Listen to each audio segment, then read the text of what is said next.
New tonight, Florida's honeybee population is still feeling the effects from Hurricane Ian. Now more than 2 months later, the storm destroyed hundreds of thousands of hives, and recovery efforts have been underway to feed the starving bees that survived.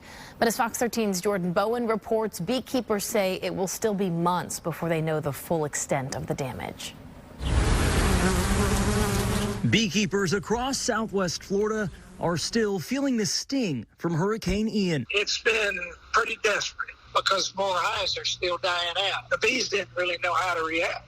They were like the people, it was just devastating to them. These photos show bee boxes submerged in floodwaters and ripped apart by strong winds. Joe Studier with Studier Apiaries in Arcadia has been beekeeping for more than 50 years.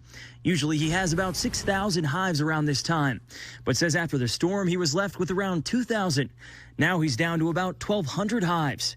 Studier says the storm rattled the queen bees so much they stopped laying as many eggs. It takes 3 weeks for those eggs to hatch into another bee, and for the period of time that those queens didn't lay, you lost all that bee production, so the hives just keep dwindling down. Also part of the problem, much of the vegetation bees feed off of was destroyed in the storm, leaving many starving. It's why organizations like Greater Good Charities stepped in to help. So far, they've sent more than 500,000 pounds of syrup and more than 100,000 pounds of pollen substitute to bee farmers in Arcadia, Winter Haven, and Fort Myers. All of them were just so grateful because nothing's ever been done to this level before, to assist. Despite the assistance, Studier says the hives are not as strong as they should be.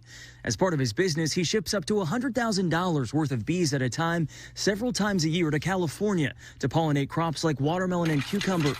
He estimates he's already lost out on at least one $100,000 load and maybe more. Young beekeepers and new beekeepers probably may not make it. I've been in it long enough that I'll probably survive. I just hope it gets better pretty quick. Greater Good Charities says they'll continue providing assistance as it's needed. Meanwhile, Studier doesn't expect to see any improvements until February or March of next year. Reporting in Tampa, Jordan Bowen, Fox 13 News.